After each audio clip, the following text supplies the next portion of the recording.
오늘 하나님 말씀은 사도행전 3장에는 한 가지의 사건이 기록되어져 있습니다. 그것은 베드로와 요한이 40년 동안 안중뱅이로 신체 장애자를 일으켜 세우는 그러한 기적을 통해서 사람들이 놀라고 그리고 이것을 기반으로 베드로가 설교한 내용이 담겨져 있습니다.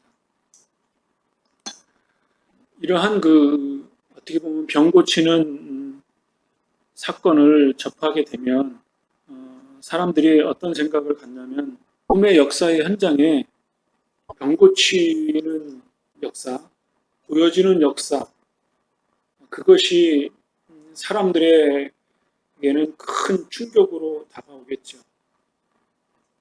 물리적으로, 의학적으로 여러 가지의 상황들을 종합해 보면 병자들이 고쳐지는 경우들이 확률적으로는 희박하지만 종종 있다고 하죠.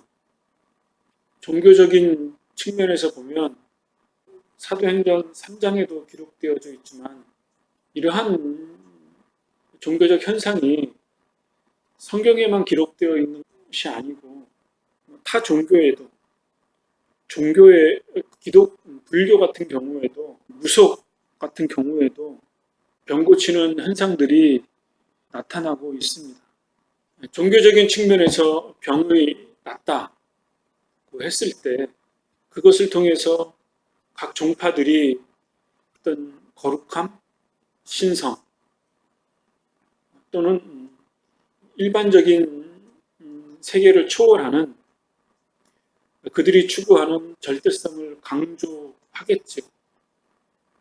단적인 예로 오늘 사도행전 3장에 기록되어져 있는 이 구걸하는 안증뱅이를 고치는 이 상황을 통해서 많은 사람들이 몰려왔다고 했고, 그럴 때 사람들은 병 고치는 것에 대해서, 병 고침을 받은 일반적이지 않은 특별한 상황에 대해서 사람들은 큰 관심을 갖게 되죠. 그러나 또 다른 측면에서 봤을 때 그러면 의사가 필요 없이 모든 종교들이 그렇게 병 고치는 역사가 있는데 의사의 도움 없이, 의사의 치료 없이 열이면 열, 백이면 백 이런 안증뱅이들 다 일어날 수 있는가? 우리가 솔직하게 질문을 하면 답은 명확한 거죠. 열이면 열, 백이면 백, 병 고침을 낫지 않는다. 이 현상은 변하지 않는 것입니다. 또 다른 측면에서 보면 이런 것들을 조장하는 그릇된 종교, 사이비 종교들이 있는 것을 우리는 부인할 수 없습니다. 피디수첩이나 그것이 알고 싶다나 한국의 같은 경우에도 기도원에서 귀신을 쫓는다, 병을 고친다 하면서 몸에 상처를 내고 이렇게 해서 병균에 감염되는 사람도 있고 매 맞아서 죽는 사람도 있던 그 사람들은 안찰, 귀신을 쫓아낸다고 해서 이렇게 때리다가 점점점 격해져서 감정 컨트롤이 안 돼서 죽게 되는 경우였겠지만 어쨌든 종교의 이름으로 행해지는 사이비적인 요소, 비상식적인 요소들이 발생돼서 병이 악화되고 죽기도 하고 그런 현상들이 현실적으로 드러난다 이거죠. 우리가 정신을 차리고 이런 상황들을 접할 때 종교적 현상에만 치우치지 않고 그것의 좌우의 내용들을 잘 살펴보는 것이 중요한 의미를 발견하고 우리가 병 날 때마다 이런 것에 이렇게 매몰되기보다는 상식적으로 감기가 걸렸어. 그러면 의지적으로 우리가 정신력을 발휘하면 온몸에 막 열이 나고 막 그래도 정신을 집중하면 그것을 이렇게 좀 극복할 수 있겠죠. 제 개인적으로도 그런 경험이 있으니까. 그런데 감기 같은 경우는 그냥 병원에 가서 주사 한 대 맞고 약 먹으면 3일, 일주일이면 그렇게 큰 고생 안 하고 날 수 있거든요.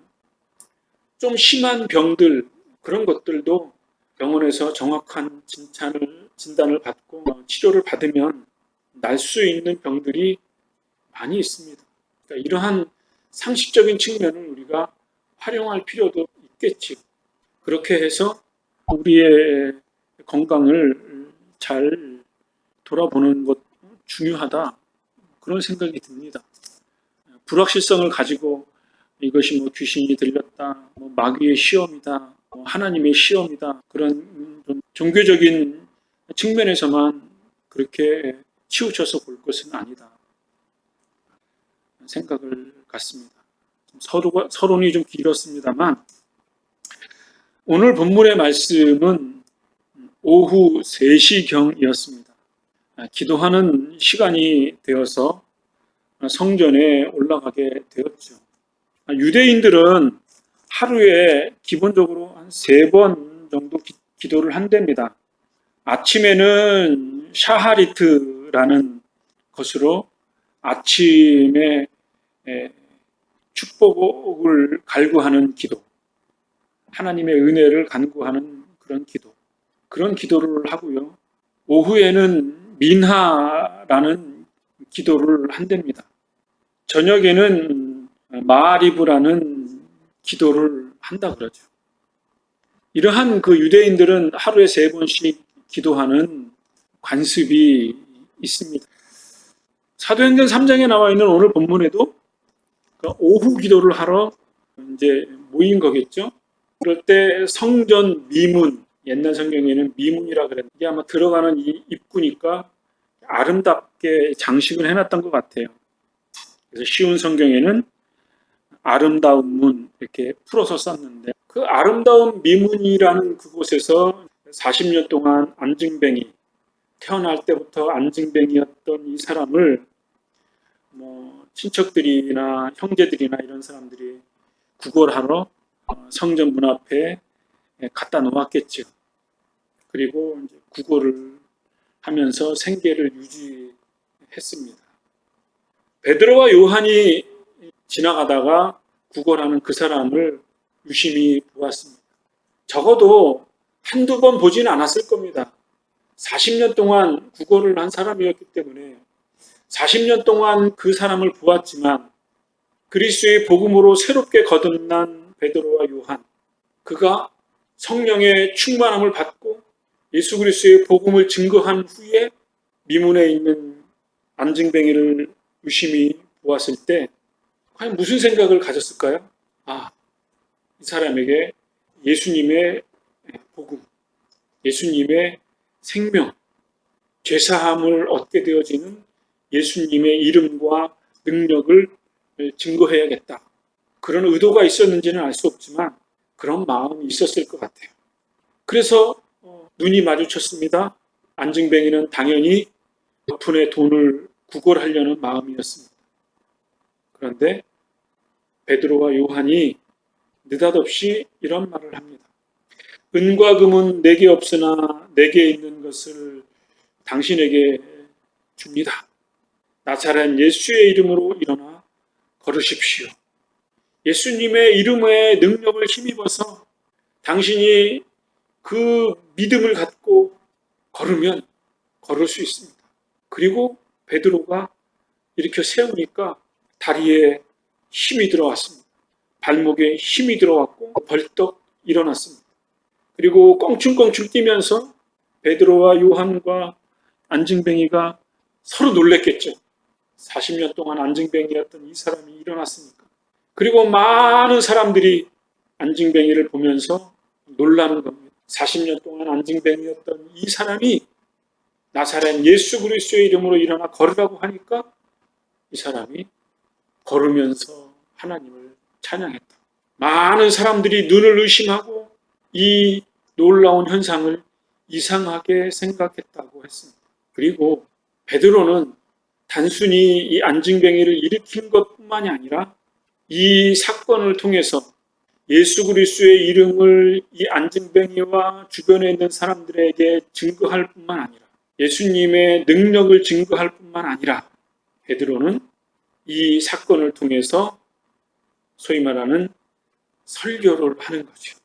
어떤 설교를 했냐면 베드로가 변명을 하기를 당신들이 이 놀라운 환경을 보고 나의 능력이나 우리의 경건함 때문에 이 안징뱅이가 일어났다고 나를 베드로와 요한을 표 세울까 두렵다.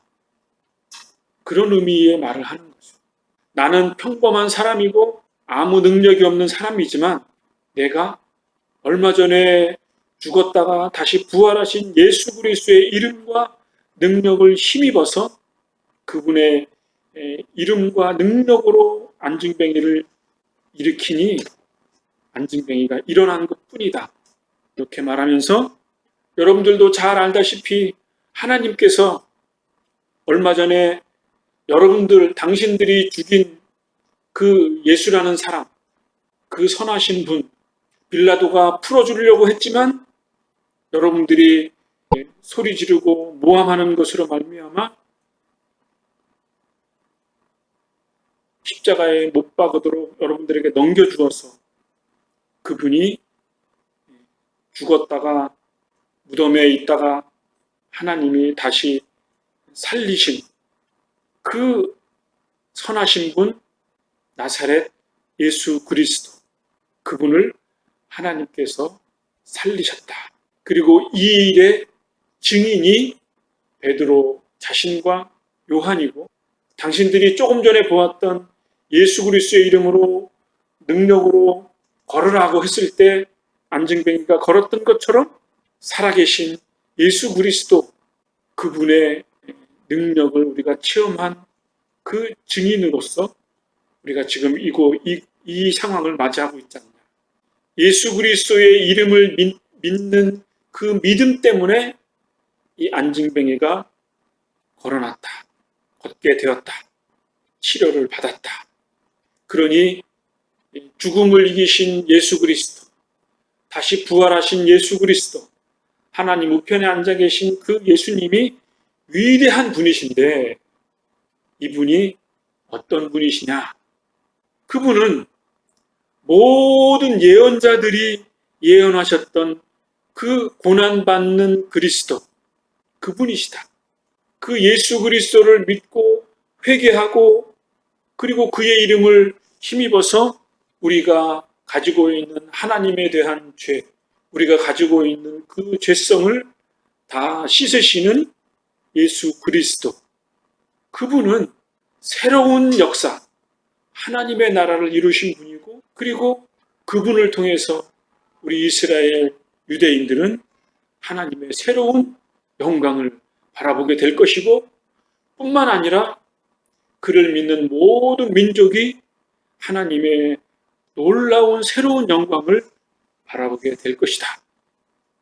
이 예수 그리스도는 구약 때부터 예언된 분이시다.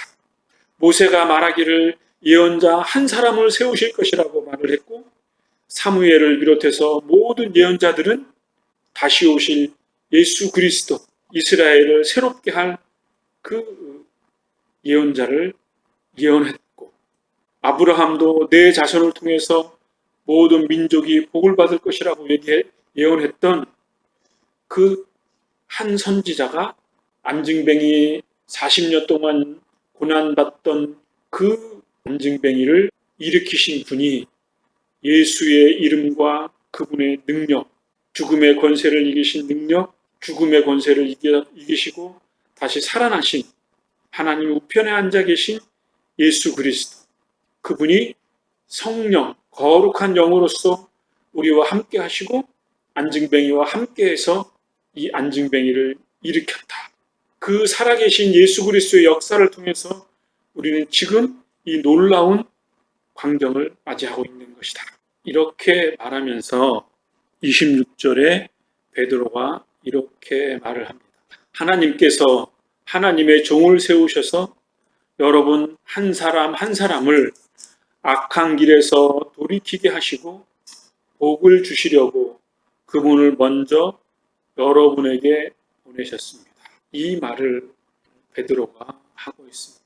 그러니까 이 안증뱅이를 일으킨 이 놀라운 역사는 예수 그리스도의 이름과 능력이 여러분들에게 역사 속에 여러분들의 눈과 귀와 그 모든 오감을 통해서 목격한 바 되었고, 이것이 한 역사의 현장으로서 우리는 저와 여러분들이 다 놀라고 있지 않냐.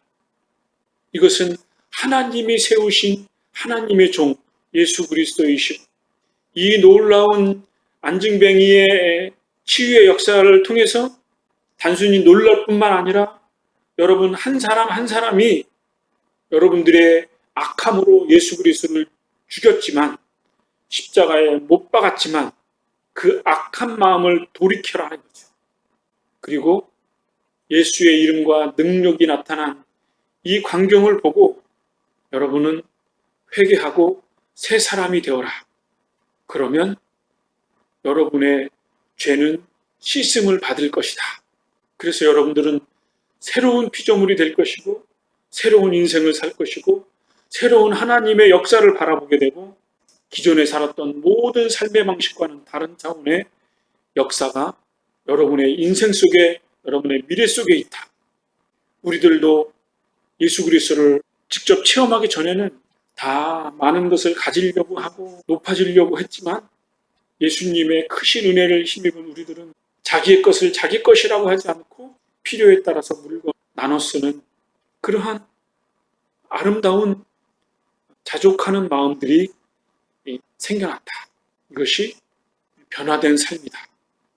그리고 나도 얼마 전까지는 예수님을 뒤에서 숨어 있었지만 부활하신 예수 그리스도를 다시 만난 후에는 이렇게 여러분들에게 예수님의 이름과 능력을 힘입어서 안증뱅이를 고칠 뿐만 아니라 율법사이고 제사장이고 로마 군인들이고 나보다 훨씬 잘난 사람들에게 살아계신 예수 그리스도를 증언하고 있지 않냐. 여러분들이 지금 증인이지 않냐. 이 놀라운 복음의 역사가 이 안증뱅이를 통해서 이루어졌다. 사실을 확증하고 있는 것입니다.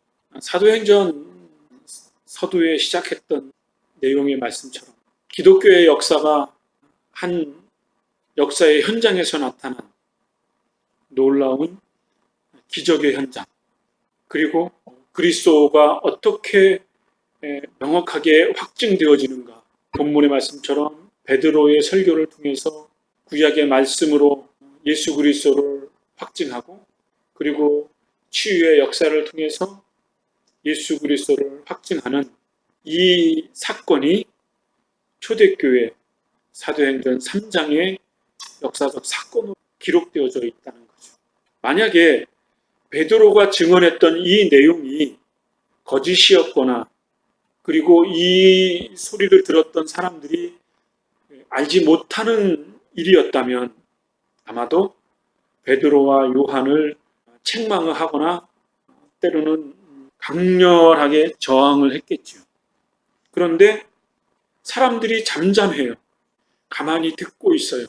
이것은 무슨 일이냐면 예수 그리스도의 십자가 사건이 명확하게 그 당시의 역사적 사건으로 모든 사람들이, 예루살렘에 있는 사람들이 알고 있었고, 베드로의 설교를 듣는 사람들이 공감하고 있었다라는 사실을 반증하는 거죠. 이런 의미에서라도 예수 그리스도의 십자가 사건이 역사의 한 장면으로서 자명한 것이었다라는 사실을 우리가 명확하게 살펴볼 수 있습니다. 이렇게 위대하신 살아계신 예수 그리스도의 이름과 능력을 힘입어서 살아갔던 안증뱅이와 베드로와 요한과 초대교회의 선한 믿음의 신자들, 그 신자들의 믿음처럼 이 시대를 살아가는 우리들에게도 동일한 믿음이, 순수함이 우리의 삶 속에 드러나게 되어지기를 간절히 사모합니다. 시차적으로 사도행전 3장과 지금이 2000년 넘게 시차가 있기 때문에 이것이 단순한 종교적인 현상, 그런 것들로 치부하는 경향이 생길 수도 있겠지요. 그런데 우리가 그 위대하신 예수 그리스도의 이름과 능력을 힘입어서 우리의 마음이 늘 새로워지고 믿음을 저해하는 수많은 유혹으로부터 우리가 이 믿음을 회복한다면 우리에게도 지금보다 더 순전한 믿음이 우리의 삶 가운데 일어날 것이라는 또 다른 믿음을 갖게 됩니다. 이러한 믿음으로 한 주간 우리의 생애를 살아가게 되어지기를 간절히 바랍니다. 기도하겠습니다.